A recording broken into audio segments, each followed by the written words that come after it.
UP मैंने सुना भी है, मैंने समझा भी है, यूपी की राजनीति से हिंदुस्तान की राजनीति चलती है और यूपी में सही सरकार का आना बहुत जरूरी है, क्योंकि जिस तरीके से मोदी सरकार ने टिकट बांटे हैं वो हम सब डेली देख रहे हैं। मुझे तो बड़ी शर्म की बात है, वैसे कहना नहीं चाहिए।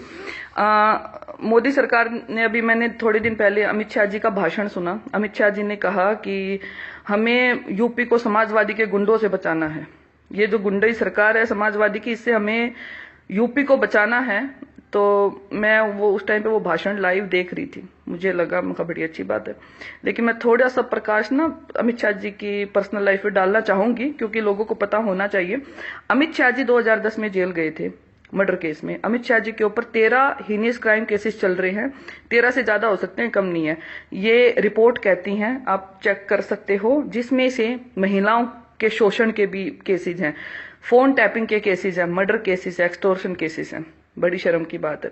सेकंड, इनके जो मेन आदमी हैं बीजेपी के अध्यक्ष यूपी के केशव प्रसाद मौर्य जी, जो बड़े अपने आप को शालीनता के व्यक्तित्व तो अपने आप को समझते हैं, लेकिन उनके ऊपर भी 11 केसेज है। जो धर्म के नाम पे पंगे करवाना, धर्म के नाम पे राजनीति करना, एक दूसरे को भड़काना, दंगों के आरोपी, मर्डर के केसेस, महिलाओं से बदतमीजी के केसेज उन लोगों के ऊपर चल रहे हैं। तीसरा, संगीत सोम, हम सब भूले नहीं है। मुजफ्फरनगर के जो दंगे थे वो हम सब भूले नहीं है अभी तक। संगीत सोम का क्या वहां पे मेन रोल था, शायद मुझे बताने की जरूरत नहीं है। वो आदमी बीजेपी का प्रत्याशी है। योगी आदित्यनाथ जी, जो अपने आप को बहुत बड़े ये कहते हैं हम गौ रक्षक हैं और हमने ये कर दिया और मैं हिंदुत्व का वो हूं। 3 मर्डर केसेस चल रहे हैं योगी आदित्यनाथ जी के ऊपर। अगर मैं गलत नहीं हूं तो मेरे ऊपर मर्डर केसेस कैसे चल जाएंगे? आप गलत नहीं हो, आपके ऊपर कैसे चल जाएंगे? क्यों बीजेपी सरकार में इतने सारे क्रिमिनल आदमी और जो अपने आप को स्टार प्रचारक बता रहे हैं यूपी का, जो अपने आप को ये कह रहे हैं कि हम स्टार प्रचारक। अगर स्टार प्रचारक ये लोग हैं या ये बीजेपी के प्रत्याशी हैं तो हालात क्या हैं? बड़ी शर्म की बात है। तो अगर ये सिचुएशन देश में राइज हो रही है तो मैं यही कहना चाहूंगी आप लोगों को, आप लोग देखिए किसने क्या किया है।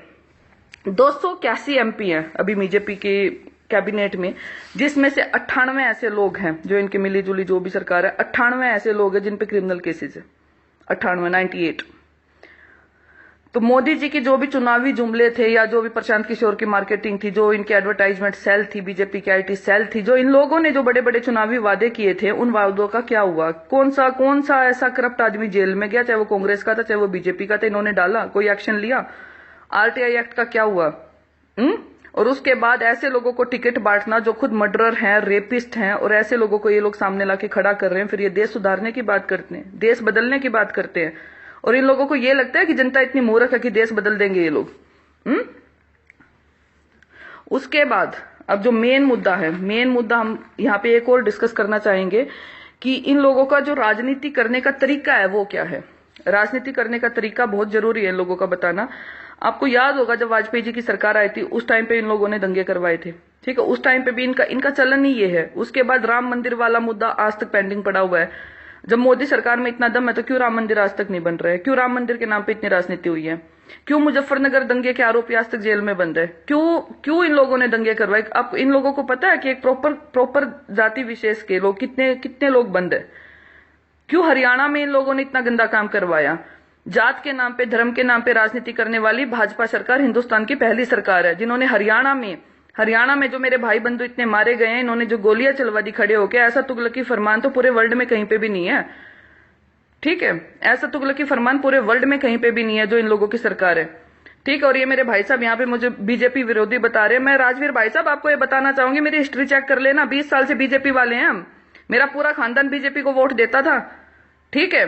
ये बीजेपी विरोधी नहीं है, ठीक? ये वे इंसान बोल रहे हैं जिन्होंने ये चीज अपनी आंखों के आगे हमने लोगों को मरते हुए देखा है।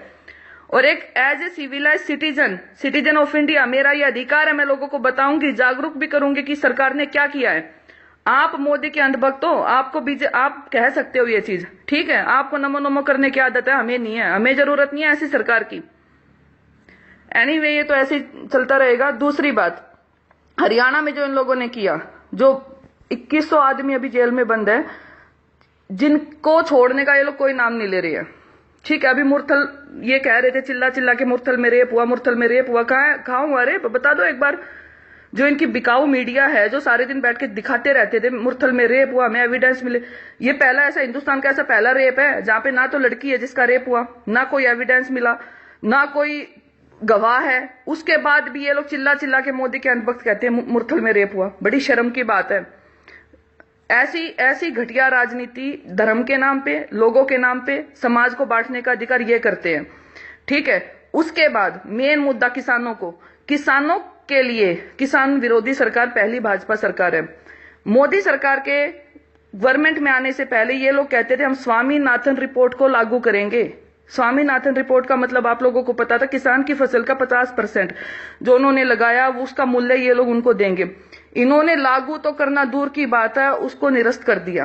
कहां है स्वामीनाथन रिपोर्ट? क्या वो इंप्लीमेंट हुई? नहीं हुई इंप्लीमेंट। इन लोगों ने देश को सिर्फ बांटने का काम किया है। कभी जाटों को तो बना ही दिया इन लोगों ने, दूरी बना दिया कि इनको आगे कर दो, हमारे नाम पे इतने हमारे भाई बंधु आज अंदर बंद है, इतने हमारे भाइयों को मरवा दिया। और वहां पे अपने पेड़ लोग खड़े करके इन लोगों ने दंगे करवा दिए। और आज ये लोग ये बात कर रहे हैं। अभी इनके बीजेपी के एक मैंने मुझे नाम तो याद नहीं, अभी यूपी से बयान आया, मुजफ्फरनगर से, नहीं पूरे जाट हमारे साथ है। मैं आज एक बात कहना चाहूंगी, जिसका मरा है उसको पता है, जो दुखी है उनको पता है। वो जवाब तो इलेक्शन में इनको मिल जाएगा। लेकिन मेरा फिर भी आह्वान आप सब लोगों से, ऐसी सरकार का बिल्कुल साथ नहीं देना। आप किसी को भी वोट दो, कांग्रेस को दो, सपा को दो, मायावती को दो, किसी को भी दो, XYZ से अपनी इंडिपेंडेंट पार्टियां बना लो, किसी को भी दो। लेकिन मैं पर्सनल रिक्वेस्ट है, यूपी में ऐसी सरकार को वोट मत देना, वरना जो हाल आज हमारा हो रखा है वो हाल आप सबका होने वाला है, बहुत जल्दी होगा। क्योंकि स्वामीनाथन रिपोर्ट इन लोगों को लागू नहीं करना, ये दिखाता है कि किसान विरोधी सरकार है। ठीक है, सबसे मेन मुद्दा अब कॉर्पोरेट और प्राइवेटाइजेशन के बारे में मैं थोड़ा सा इन लोगों को बताना चाहूंगी। मोदी के पीएम बनने से पहले इनकी जो भी मार्केटिंग है, फंडिंग है, वो बड़े बड़े कॉर्पोरेटर आज तक करते आए हैं। रिलायंस ने किया है।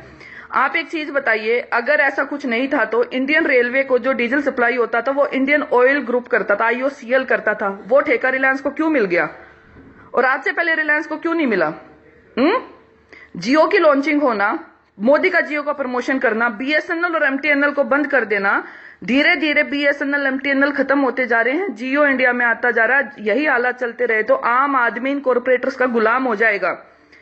इन लोगों की स्ट्रेटजी ये है कि धीरे धीरे, जैसे ईस्ट इंडिया कंपनी होती थी, हम लोग रिलायंस वालों के एक दिन हम रिलायंस वालों की गुलामी करने लग जाएंगे अगर मोदी सरकार सत्ता में रह गई तो।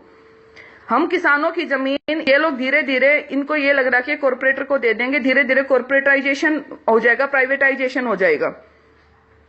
बड़े शर्म की बात है। और जिसको पता है उसको समझ आ रही है सारी चीजें। क्यों हर टेंडर रिलायंस को मिल रहे हैं? क्यों सरकारी टेंडर रिलायंस को मिलते जा रहे हैं? डेमोक्रेसी है, डेमोक्रेटिक कंट्री है ये। डेमोक्रेटिक कंट्री में ये सब चीजें नहीं चलती है।